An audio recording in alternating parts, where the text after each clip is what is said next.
인사드리겠습니다. 안녕하세요. 예. 오늘 이 말씀을 듣고 계시는 여러분들은 예수 그리스도의 제자이십니까? 예. 성경은 신자와 제자를 구분하지 않습니다. 그러니까 복음을 듣고 또 믿음으로 거듭난 모든 구원받은 사람들은 예수 그리스도의 제자인 것입니다. 그래서 내가 정말로 구원받은 사람이라면 나는 정말 예수 그리스도의 제자인가? 나는 정말 예수 그리스도를 따르고 있는가? 예수 그리스도를 따른다는 것은 무엇인가에 대해서 깊이 생각하고 실천해야 할 것입니다. 그리고 우리 교회 공동체는 예수 그리스도의 제자들이 모인 제자 공동체라고 할 수가 있겠습니다. 오늘 여호수아 강의 세 번째 시간으로 3장을 살펴보게 될 텐데요. 이 장면에서 우리는 하나님의 백성 이스라엘 백성들이 이 요단강을 기적적으로 건너는 그런 과정을 살펴볼 수가 있습니다.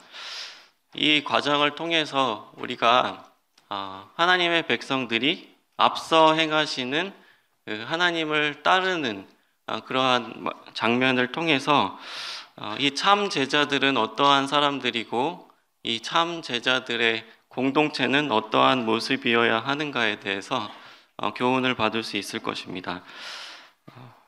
여호수아 3장 말씀을 펴주시기 바랍니다. 여호수아 3장 1절부터 제가 읽어드릴 때 눈으로 따라가시면서 살펴보시면 좋겠습니다. 또 여호수아가 아침에 일찍이 일어나서 그와 모든 이스라엘 자손들과 더불어 시딤에서 떠나 요단에 이르러 건너가기 전에 거기서 유숙하니라. 사흘 후에 관리들이 진중으로 두루 다니며 백성에게 명령하여 이르되 너희는 레위 사람 제사장들이 너희 하나님 여호와의 언약궤를 메는 것을 보거든 너희가 있는 곳을 떠나 그 뒤를 따르라. 그러나 너희와 그 사이 거리가 2000 규빗쯤 되게 하고 그곳에 가까이 하지는 말라. 그리하면 너희가 행할 길을 알리니 너희가 이전에 이 길을 지나보지 못하였음이니라 하니라. 여호수아가 또 백성에게 이르되 너희는 자신을 성결하게 하라. 여호와께서 내일 너희 가운데 기이한 일들을 행하시리라. 여호수아가 또 제사장들에게 말하여 이르되 언약궤를 메고 백성이 앞서 건너라 하매 곧 언약궤를 메고 백성이 앞서 나아가니라. 여호와께서 여호수아에게 이르시되 내가 오늘부터 시작하여 너를 온 이스라엘의 목전에서 크게 하여 내가 모세와 함께 있었던 것 같이 너와 함께 있는 것을 그들이 알게 하리라. 너는 언약궤를 맨 제사장들에게 명령하여 이르기를 너희가 요단 물가에 이르거든 요단에 들어서라 하라. 여호수아가 이스라엘 자손에게 이르되 이리 와서 너희의 하나님 여호와의 말씀을 들으라 하고 또 말하되 살아계신 하나님이 너희 가운데 계시사 가나안 족속과 헷 족속과 히위 족속과 브리스 족속과 기르가스 족속과 아모리 족속과 여부스 족속을 너희 앞에서 반드시 쫓아내실 줄을 이것으로 너희가 알리라. 보라, 온 땅에 주의 언약궤가 너희 앞에 요단을 건너가나니 이제 이스라엘 지파 중에서 각 지파에 한 사람씩 12명을 택하라. 온 땅에 주 여호와의 궤를 맨 제사장들의 발바닥이 요단물을 밟고 멈추면 요단물 곧 위에서부터 흘러내리던 물이 끊어지고 한 곳에 쌓여 서리라. 백성이 요단을 건너려고 자기들의 장막을 떠날 때에 제사장들은 언약궤를 메고 백성 앞에서 나아가니라. 요단이 곡식 거두는 시기에는 항상 언덕에 넘치더라. 궤를 맨 자들이 요단의 이름에 궤를 맨 제사장들의 발이 물가에 잠기자 곧 위에서부터 흘러내리던 물이 그쳐서 사르단에 가까운 매우 멀리 있는 아담 성읍 변두리에 일어나 한 곳에 쌓이고 아라바의 바다 여매로 향하여 흘러가는 물은 온전히 끊어지매 백성이 여리고 앞으로 바로 건널세. 여호와의 언약궤를 맨 제사장들은 요단 가운데 마른 땅에 굳게 섰고 그 모든 백성이 요단을 건너기를 마칠 때까지 모든 이스라엘은 그 마른 땅으로 건너갔더라. 네.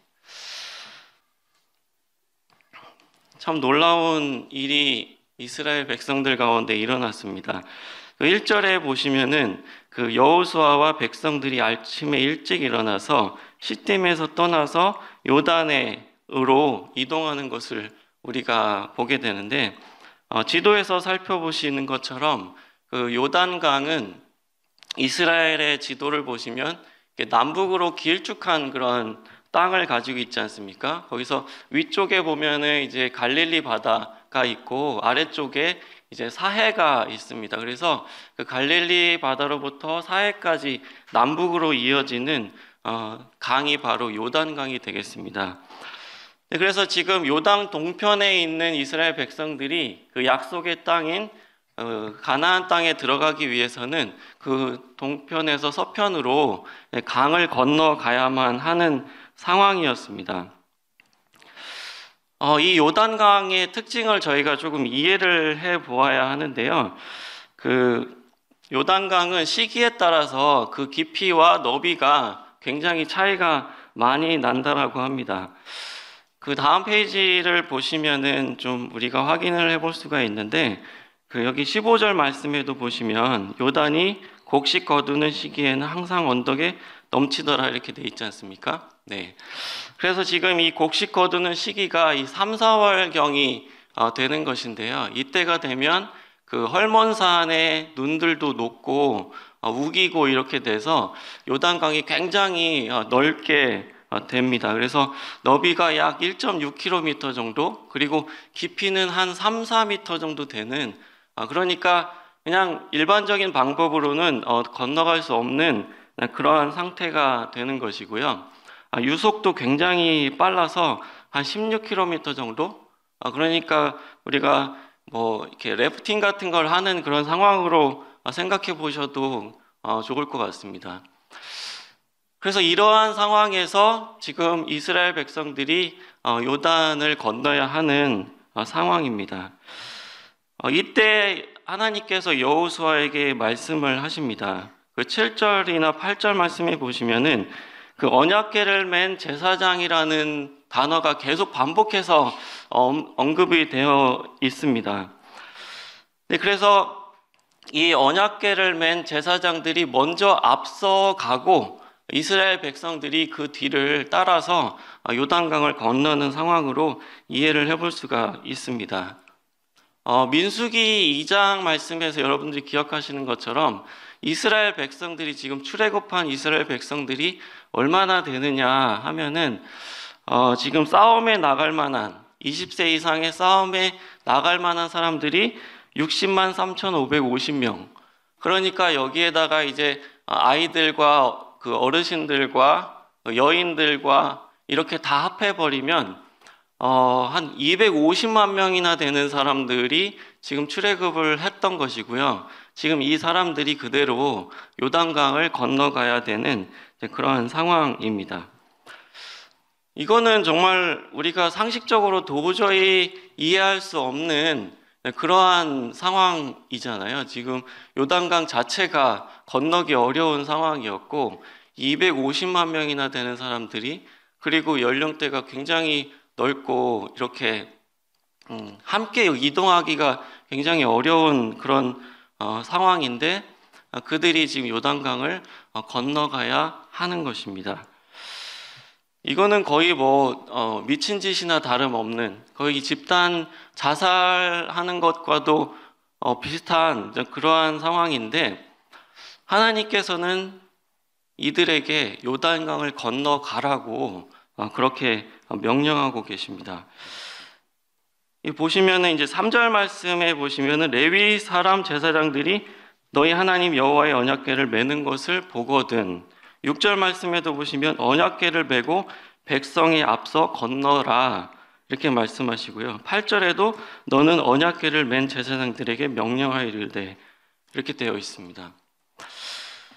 그래서 여기 3장 말씀에 보시면 곳곳에 이 언약궤라고 하는 단어를 우리가 만나게 되는데, 여러분들이 잘 아시는 것처럼 이 언약궤는 어떤 곳이냐, 출애굽기 25장에서 우리가 살펴볼 수 있는 것처럼 내가 너희와 이곳에서 만나겠다라고 하신 바로 그 성물입니다.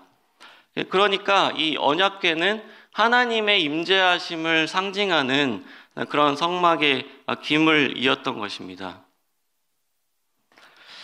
그래서 우리가 이 첫 번째로 이 참된 제자의 공동체는 어떠한 공동체이어야 하는가? 첫 번째로 우리가 살펴봐야 되는 부분은 이 앞서 행하시는 주님에게서 시선을 놓치지 말아야 한다는 부분입니다. 다음 페이지에 보시면은 어떤 모습으로 이스라엘 백성들이 이 요단강을 건넜는지를 우리가 조금 가늠을 해볼 수가 있는데요. 그 4절 말씀에 보시면 너희와 그 사이의 거리가 2000규빗쯤 되게 해라, 이런 말씀을 하십니다. 2000규빗은 약 1km 정도 되는 그런 거리가 되는데요. 그러니까 이 백성들 250만 명이나 되는 백성들과 이 언약궤를 메고 가는 제사장의 거리가 약 1km 정도 거리를 유지하도록 말씀을 하신 것입니다. 이렇게 명령하신 이유를 저희가 좀 생각을 해봐야 하는데, 어떤 주석가는 이것이 성물이기 때문에 이 부정한 백성들이 가까이 하면 하나님의 진노를 부르는 것이라서 가까이 하지 않도록 말씀하셨을 것이다, 이렇게 해석을 하기도 하는데, 이 문맥에 보면은 이것이 이 부정한 것, 거룩함, 이런 것에 관련이 되어 있다기보다는 4절 말씀의 그 후반절에 이어서 보시면은 그리하면 너희가 행할 길을 알리니 너희가 이전에 이 길을 지나보지 못하였음이니라, 이렇게 되어 있잖아요. 그러니까 이 250만 명이나 되는 사람들이 이 언약궤가 어디로 가고 있는지를 정확하게 파악을 하려면은 이 거리가 어느 정도는 떨어져 있어야 한다라는 것이죠. 그래서 이 하나님께서 이런 2000규빗의 거리를 유지하도록 하신 이유는 그 모든 백성들이 하나님의 임재하심을 상징하는 이 언약궤의 위치를 정확하게 알게 하기 위해서 그렇게 하셨다고 이해하는 것이 더 바람직할 것입니다. 그래서 그들에게는 지금 확실한 이정표가 필요했던 것입니다. 말씀드렸다시피 이거는 거의 미친 짓이나 다름없는 그러한 일인데, 그들에게는 이것이 정말로 하나님께서 지시하신 것이다, 우리는 이 말씀에 순종해야 한다라는 그런 확실한 그런 믿음이 있어야 된다라는 것이죠. 그래서 하나님께서는 이 언약궤의 위치를 너희들이 반드시 주목하도록, 거기에 시선을 놓치지 말도록 말씀을 하신 것입니다. 이 제자라고 하는 말 자체가 따르는 자, 이 배우는 자라고 하는 그런 뜻을 가지고 있지 않습니까? 그래서 우리가 정말 하나님의 백성들, 예수 그리스도의 제자라고 한다면은 우리는 예수 그리스도께서 어디에 계시는가, 하나님의 임재는 어디에 있는가에 대해서 분명히 인지하고 있어야 하는 것이죠. 히브리서 12장 2절에 있는 것처럼 믿음의 주요 온전케 하시는 이인 예수를 바라보자. 여기서 바라본다는 건 그냥 내 눈에 들어와서 바라본다 이런 것이 아니라 주목하라 하는 것입니다. 거기에서 시선을 떼면 안 된다. 너희가 잠깐이라도 거기서 시선을 떼는 순간 너희의 마음 가운데 염려가 찾아오고 두려움이 찾아오고 이 불안정함이 찾아올 것이다. 왜냐하면 내가 너희에게 지금 명령하는 이것은 너희의 상식적으로 이해할 수 없는 것이기 때문에. 때로는 우리가 주님을 따르는 삶이 이 세상에서 바라보는 관점을 빗대어서 생각해 보면 너무나 말이 되지 않고 비상식적인 일들이 우리에게 요구될 때가 있다는 것입니다. 그랬을 때 우리는 무엇을 붙들고 가야 되냐? 하나님께서 어디에 계시는가? 하나님의 뜻은 무엇인가? 주님께서는 나에게 어디로 가라고 하시는 건가에 대한 확실한 믿음이 우리에게 필요하다는 것이죠. 근데 우리에게 참 위안이 되고 우리에게 확신을 주는 것은 하나님께서 우리보다 앞서 행하신다는 것입니다. 하나님께서 우리에 앞서서 행하신다. 우리는 그러니까 하나님께서 행하시는 그것을 따라가기만 하면 된다. 우리가 길을 개척해서 가는 것이 아니고 알아서 너희들이 목적지만 정해놓고 그 과정은 너희들이 알아서 해라 이렇게 하시는 것이 아니라 하나님께서 분명히 우리보다 앞서 행하고 계시고 우리에게 그 길을 쫓아오도록 말씀을 하셨다는 것입니다. 여기서 지금 이스라엘 백성들이 그 길을 지나보지 못하였습니다. 그들은 지금 요단강을 건너는 일은 처음 겪는 일이었기 때문에 참 너무나 불안했을 것입니다. 지금 넘실거리는 그 요단강을 바라보면서 이걸 우리 보고 건너라고 하는 거냐, 그런 마음이 들 수밖에 없었다는 것이죠. 그럼에도 불구하고 건너가라. 내가 너희들보다 앞서서 행하겠다. 우리 교회도 지금 처음 가보는 길을 위해서 도전을 해야 합니다. 우리는 아직까지 선교사를 파송하지 못했고 주님께서 어떻게 인도하실지 모르지만 우리가 개척해야 할 국내 선교지도 있다는 것을 우리가 분명히 알고 있습니다.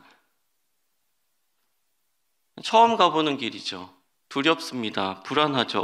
우리가 어떻게 이 길을 갈 수 있을 것인가 참 암담하고 낙담되기도 합니다. 그런데 우리가 앞서 행하시는 하나님을 순종한다면, 우리보다 앞에서 지금 일을 행하고 계시는 주님을 순종한다면 우리는 확신을 가지고 이것이 바로 하나님께서 우리에게 하라고 하신 일이구나. 하나님께서 앞서 행하고 계신다면 우리는 그 길을 그냥 따라만 가면 되는 것이구나. 이러한 불안함과 두려움은 확신으로 바뀔 것입니다.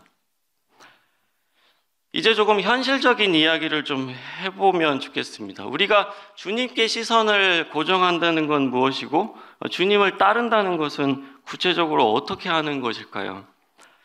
본문을 다시 한번 보시면 이 하나님께서 여호수아에게 명령하시고 그리고 여호수아는 관리들에게 전달을 하고 있고요. 그리고 때로는 여호수아가 백성들에게 직접 말씀을 하기도 합니다. 이 9절 말씀에 보시면 여호수아가 이스라엘 자손에게 이르되 이리 와서 너희의 하나님 여호와의 말씀을 들으라. 그러니까 주님을 따른다는 실질적인 의미는 주님의 메시지를 전달하는 그런 인도자들을 따른다는 것과 같습니다. 그런데요, 우리가 그 사람의 말을 따른다고 해서 그 사람의 제자가 되는 것이 아니라 예수 그리스도의 제자인 것이죠. 이 이스라엘 백성들은 모세의 백성이 아니고 여호수아의 백성들이 아닙니다. 하나님의 백성이었죠. 그런데 그들은 여호수아의 말을 듣고 하나님의 뜻이라는 것을 확인을 했던 것입니다. 주님은 사람을 통해서 역사하십니다. 주님은 사람을 통해서 자신의 뜻을 밝혀 주십니다. 그렇지만 우리는 사람을 따르는 것이 아닙니다. 우리는 주님을 따르는 것이죠. 주님께서 목자장이시기 때문에 이 교회의 머리가 되십니다. 근데 주님께서는 목자장으로서 이 교회에 목자를 세우시고 그들을 통해서 하나님의 뜻을 전달하도록, 그들을 통해서 자신들의 이 제자들을 이끌어 가도록 말씀을 하시는 것입니다. 그래서 이게 설교자들의 두려움이 여기에 있습니다. 내가 지금 강단에서 전하는 이 메시지가 과연 정말로 이 하나님께서 말씀하시는 말씀을 내가 전달하고 있는 건가?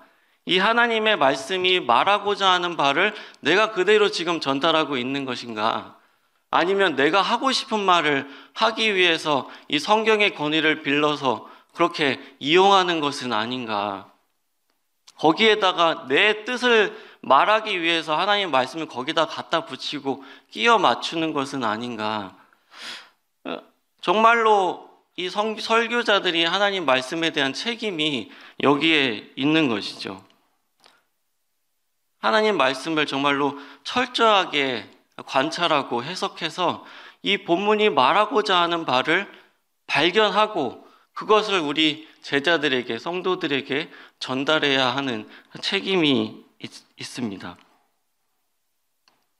이 말을 듣는 성도들은 이 말을 하나님의 말씀으로, 지금 그 설교자라는 그 사람의 말이 아니라 이 하나님의 말씀으로 듣고 존중할 필요가 있는 것입니다. 그래서 지금 말하는 사람이나 듣는 사람이나 이 하나님 말씀에 대해서 정말 철저하게, 정말 존중하는 마음으로 이 하나님의 말씀을 전달하고 듣는다는 그런 마음으로 정말 가볍게 여겨서는 안 될 것입니다.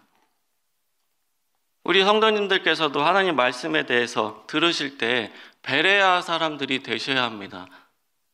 이 말씀을 정말 존중하는 마음으로 들으시되 이 말씀이 정말로 하나님의 말씀으로부터 비롯된 그런 메시지인 것인가, 이 말씀이 정말 그러한가 분별해 보셔야 한다는 것이죠. 이 하나님 말씀에 대한 분별력은 그렇게 하루아침에 생기는 것이 아닙니다.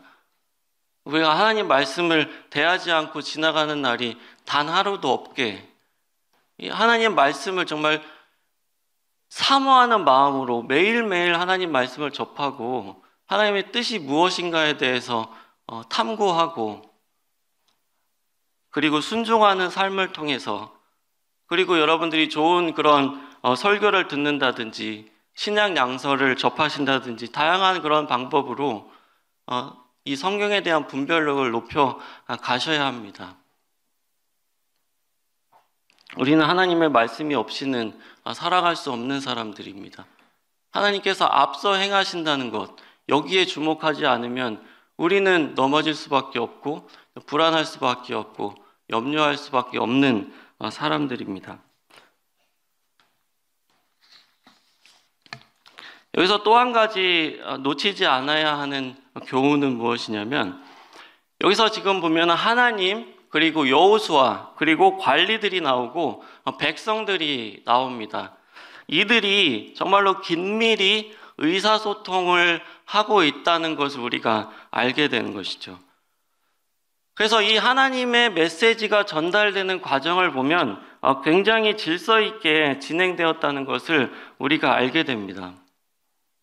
이게 이제 제자들 공동체 안에 있어야 하는 좋은 언로입니다. 말씀 원자, 길로자, 말의 길이죠. 이 제자들, 참 제자들의 공동체에는 이런 좋은 언로가 형성이 되어야 합니다. 여기에는 질서가 있어야 한다는 것이죠. 우리가 고속도로에 상행이 있고 하행이 있고 주행차로가 있고 추월차로가 있어야 사고 나지 않고 잘 차들이 다닐 수 있는 것처럼 이 제자들, 참 제자들의 공동체 안에 그런 질서 있는 좋은 언로가, 말의 길이 있어야 합니다. 우리 교회, 우리 제자들의 공동체의 이 말의 길은 어떻다고 생각하십니까? 각자가 생각들이 많이 있으실 거라 생각됩니다. 근데 분명한 것은 지금보다 더 나은 그런 말의 길을 만들어 가기 위해서 우리가 서로 노력해야 할 필요가 있는 것이죠. 역할에 따라서 어떤 분들은 말을 많이 해야 하는 그러한 역할을 가지신 분들이 계시고, 또 말을 또 듣는 그런 입장에 계신 분들도 계실 것입니다. 어느 역할이든 지금보다 더 나은 말의 길이 우리 제자 공동체에 적용될 수 있기 위해서 양자가 더 노력하고 소통하는 법을 지혜롭게 실천할 수 있었으면 좋겠습니다. 이 두 번째로 좀 살펴보고자 하는 부분은 이 자신을 성결하게 해야 한다는 것입니다. 여호수아는 하나님의 뜻을 백성들에게 전달한 후에 5절 말씀에 보시면 여호수아가 또 백성에게 이르되 너희는 자신을 성결하게 하라, 이런 말씀을 하십니다. 왜냐? 여호와께서 내일 너희 가운데 기이한 일들을 행하실 것이기 때문에.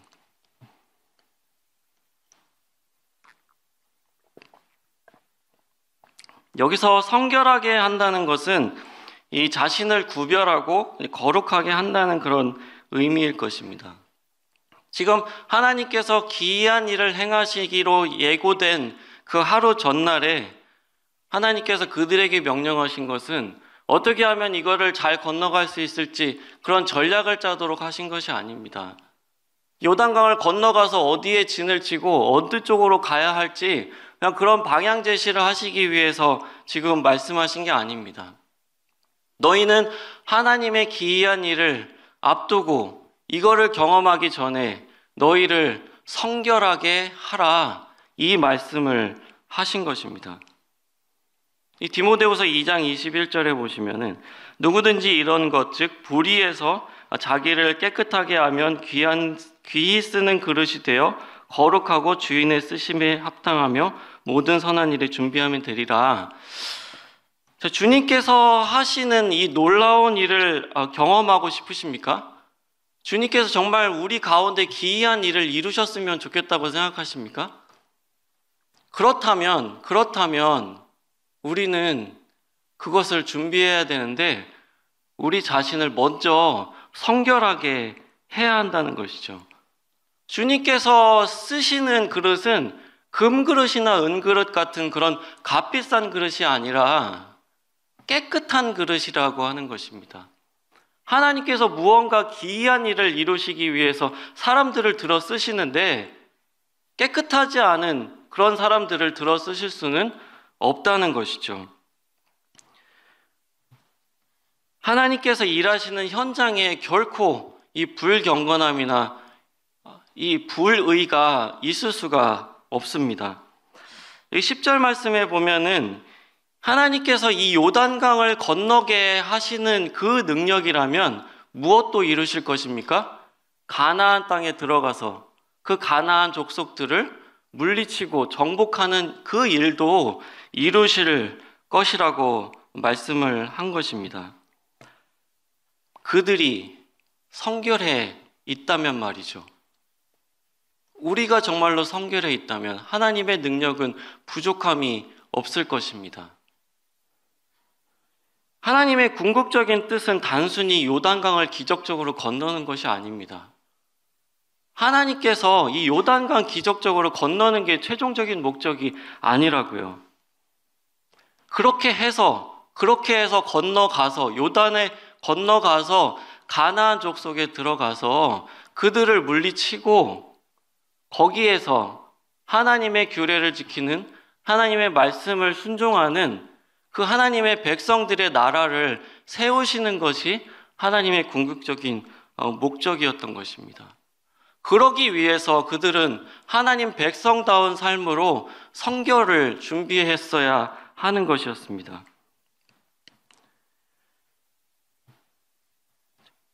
그리고 또 여기서 성결하라는 것은 정말 내가 하나님을 믿고 있는가 이거를 확인해 보도록 하는 과정이었습니다. 그들이 하나님께서 약속하시는 것을 분명히 이루실 거라고 하는 것을 믿고 있는가? 그들은 정말로 하나님의 능력을 의지해서 이 기이한 일을 경험하기를 바라는가? 하나님께서 하시는 일에 내 몸을 거기다 내어 던질 준비가 되어 있는가? 그들은 정말로 하나님을 경험하고 싶으신가? 그거를 점검해 보도록, 확인해 보도록 말씀을 하셨다는 것이죠. 결과론적으로 보면은 누가 이거를 마다하겠습니까? 누구라도 저도 기도 가운데 하나님 정말 내 평생에 한 번이라도 하나님께서만 하셨다고 누구도 부인할 수 없는 그 놀라운 일을 좀 한 번만이라도 경험하고 싶습니다, 주님. 그렇게 기도하죠. 너무나 벅차고 감격스럽고 놀라운 일 아니겠습니까? 이걸 마다할 사람은 없을 것입니다. 그런데 이거는 결과론적인 것이고요. 그 과정 가운데 우리에게 요구되는 것은 너희는 너희 자신을 성결하게 하라는 것입니다. 우리 자신을 성결하게 하는 과정은 굉장히 고통스러울 수 있습니다. 내 생각을 내려놓고 내 마음을 하나님께 온전히 바치고 내 시간과 에너지와 그런 나의 소중한 것들을 하나님께서 하시는 이 기이한 일에 내어 던질 그런 마음을 갖는 것은 굉장히 고통스러운 일일 수 있다는 것이죠. 하나님께서는 우리를 자칫 미친 것 같아 보이는 굉장히 위험천만한 곳으로 우리를 이끌어갈 수도 있다라는 것입니다. 그럼에도 불구하고 너희는 그거를 보기를 원하는가? 그럼에도 불구하고 너희는 그걸 경험하기를 원하는가? 이거를 이루실 것을 너희가 정말 믿고 있는가? 너는 나를 정말 믿고 있니? 내가 정말 전지전능하다는 걸 믿고 있니? 내가 창조주 하나님이라는 걸 믿고 있니? 이거는 결코 억지로 등 떠밀려서 할 수 있는 일이 아닙니다. 주님을 따른다는 것, 자기를 부인하는 일입니다. 자기 십자가를 지고 주님을 따라야 합니다.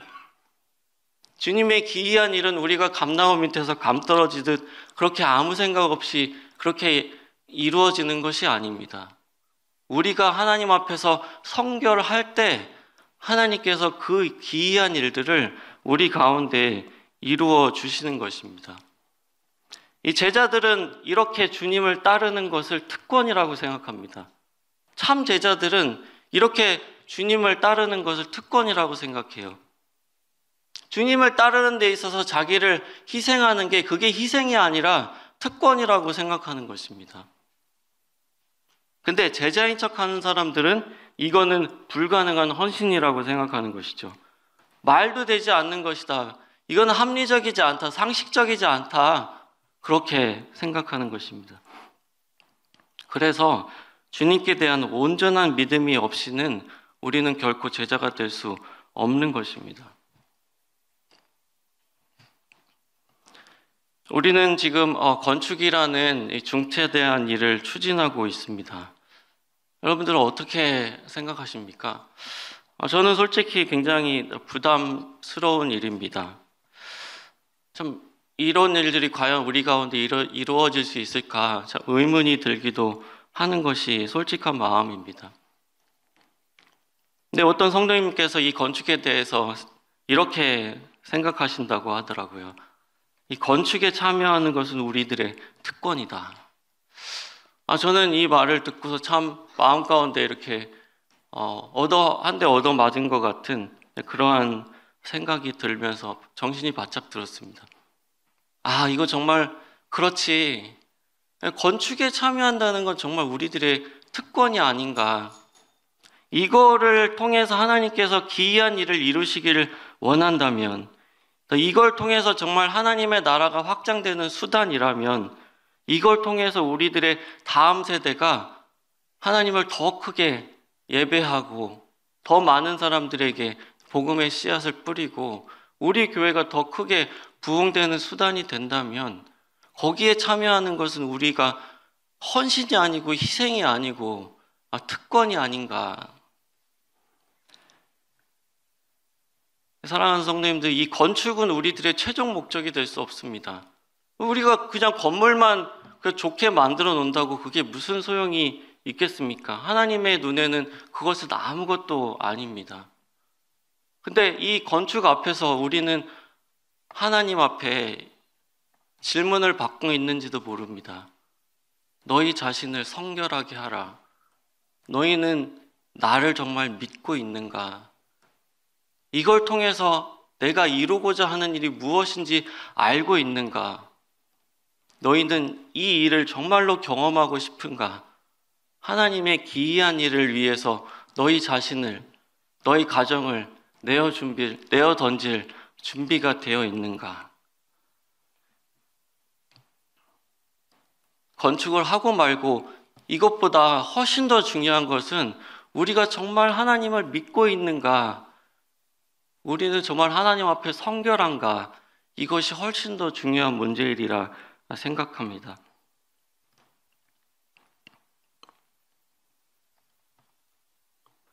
세 번째로 우리가 좀 살펴보고자 하는 부분은 믿음으로 순종하는 인도자와 성도들의 연합체가 되어야 한다. 이 부분에 대해서 좀 살펴보기 원합니다.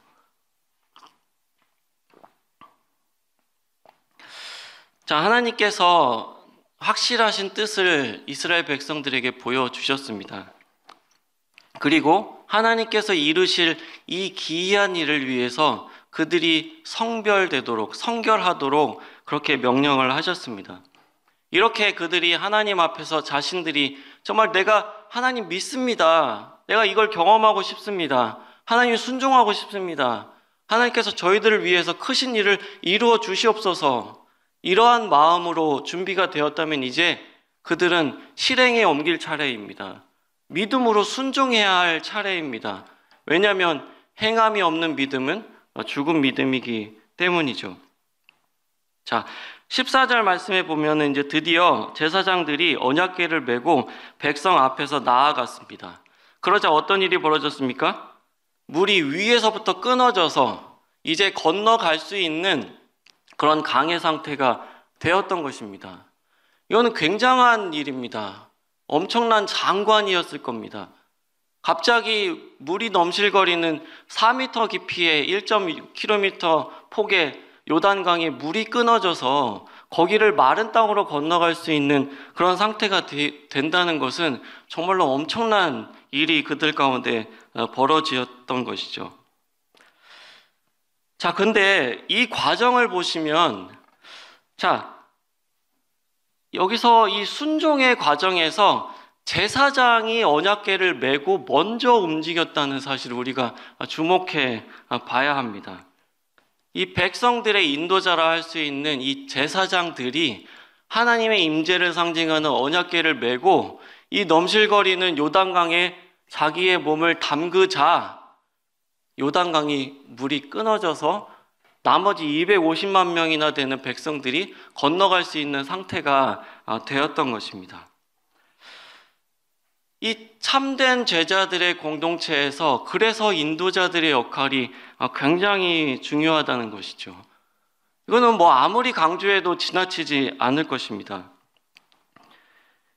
이 하나님의 이 백성들 가운데 이 제사장이 먼저 나서지 않으면 이 기적은 일어날 수가 없었던 것처럼 우리 참 제자의 공동체 가운데 이 인도자들이 하나님의 음성에 민감하지 않는다면 이 성도들이 그렇게 하기 정말 쉽지 않을 것입니다.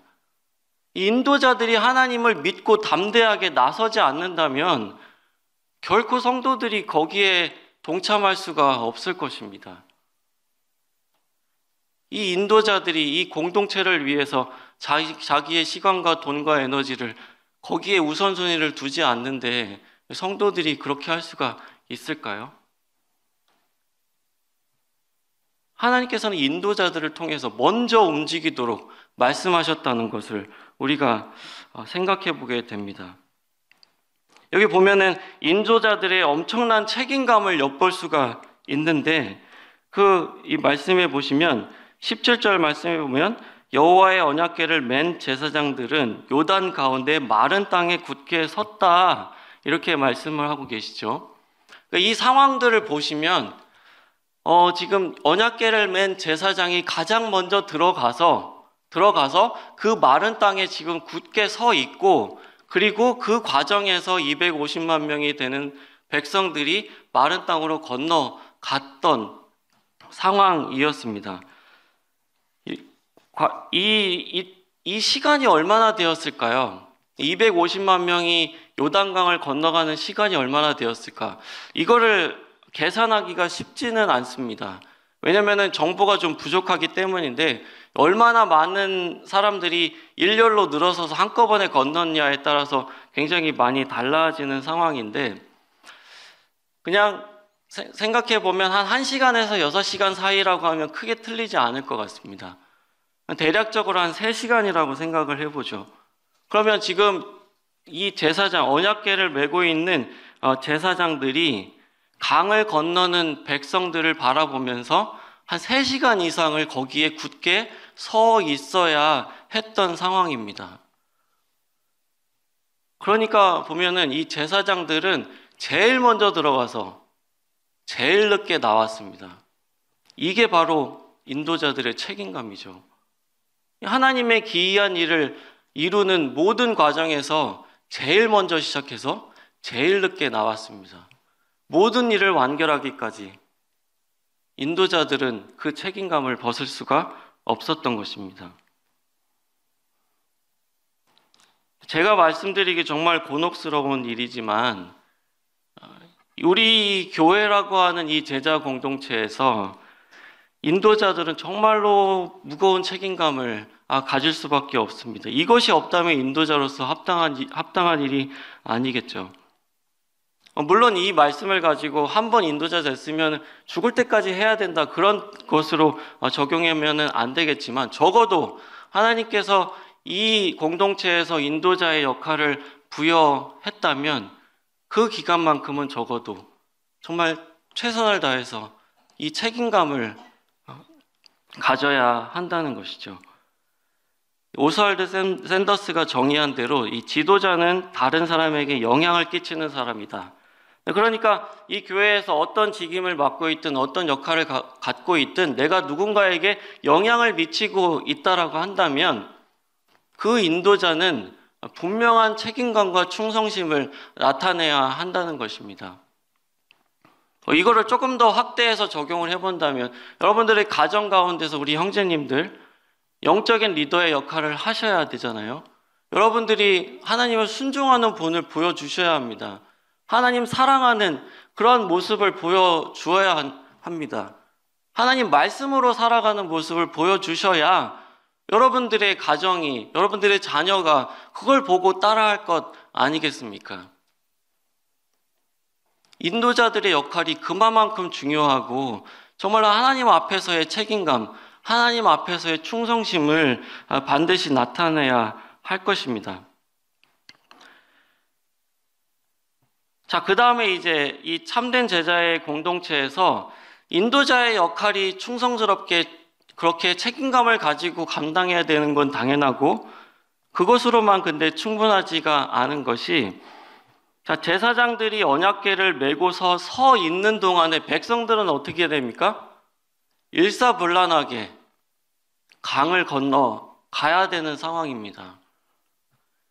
여기서 만약에 백성들이 나는 나중에 갈게요, 지금 이렇게 끊어지긴 했지만 갑자기 흘러내리면 어떡합니까?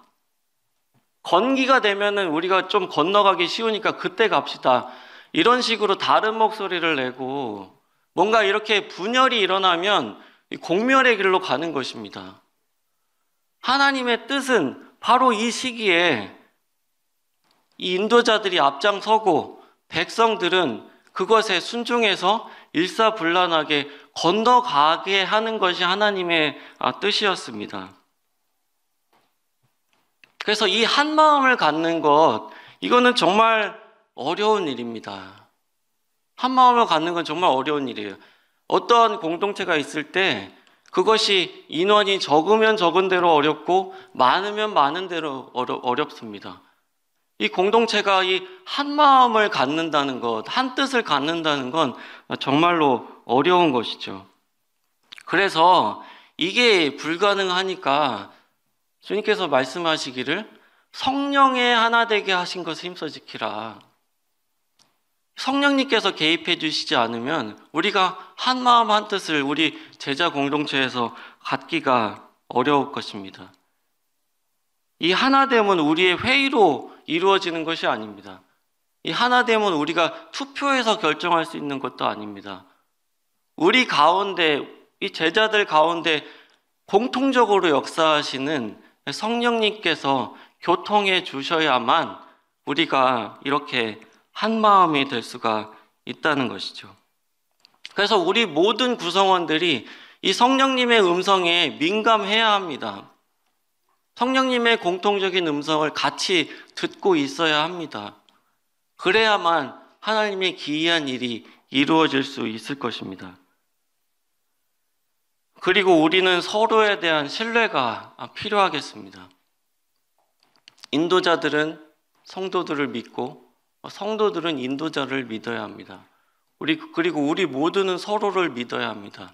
나에게 역사하시는 성령님께서 내 형제 자매들 안에도 역사하실 것을 믿어야 합니다. 우리는 서로 신뢰하지 않으면 한 마음을 갖기 어려울 것입니다. 내 안에 역사하시는 성령님께서 우리 모든 공동체를 역사하셔서 한 마음을 이루게 하시고 하나님의 크신 뜻을 이루실 것을 우리는 신뢰해야 합니다.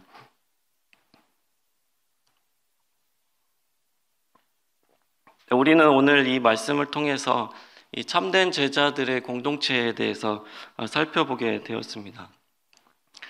이 제자의 길은 정말 특권입니다. 하나님은 우리에게 무리한 그것을 강요하시는 분이 아니십니다. 우리를 가장 사랑하시고 우리를 가장 잘 아시는 하나님께서 우리를 통해서 하나님의 그 기이한 일을 이루시길 원하십니다.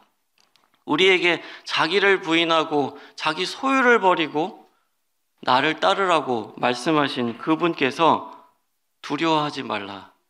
내가 너와 함께 하겠다. 너를 결코 버리지 않고 포기하지 않겠다고 말씀을 하십니다. 먼저 그의 나라와 그의 의를 구하라고 말씀하신 바로 그 주님께서 이 모든 것을 너희에게 채우시리라고 그렇게 약속을 하십니다. 죽도록 충성하라고 말씀하신 바로 그분께서 내가 너희에게 줄 생명의 면류관이 있다. 그렇게 약속을 하십니다. 이 제자됨의 길은 정말로 험난할 수 있고 불안할 수 있고 비상식적일 수 있지만 하나님의 백성들만이 경험할 수 있는 놀라운 특권이고 주님의 제자들만 경험할 수 있는 놀라운 행복입니다. 이 제자의 길을 함께 주님 오실 때까지 걸어가시지 않으시겠습니까? 우리 제자들의 공동체 가운데서 하나님의 크신 그 기이한 일들이 이루어지기를 바라고 우리가 정말 제자로서의 행복을 경험하는 저희들이 될 수 있기를 바랍니다. 기도하겠습니다. 아버지 하나님, 저희가 사시고 참되시고 저희들을 참으로 사랑하시는 하나님을 믿음으로 순종해 갈 수 있도록 도와주셔서 감사를 드립니다. 저희를 죽기까지 사랑하신 예수 그리스도를 따르는 제자들이 되게 해주셔서 참으로 감사를 드립니다. 아버지 하나님, 저희가 제자의 삶을 통해서 하나님을 영광스럽게 해드리고 하나님을 예배하는 사람들이 되어질 수 있게 도우시기를 원합니다. 아버지 하나님, 저희들 가운데 하나님의 크신 일을, 기이하신 일을 이루시옵소서. 저희가 그걸 정말 보길 원하고 경험하기를 원하옵니다. 저희가 하나님의 쓰심을 받기에 합당한 깨끗한 그릇이 되어질 수 있도록 도와주시고 저희들을 통해서 하나님의 뜻을 이루시옵소서. 우리 주 예수 그리스도의 존귀하신 이름으로 기도드렸습니다. 아멘.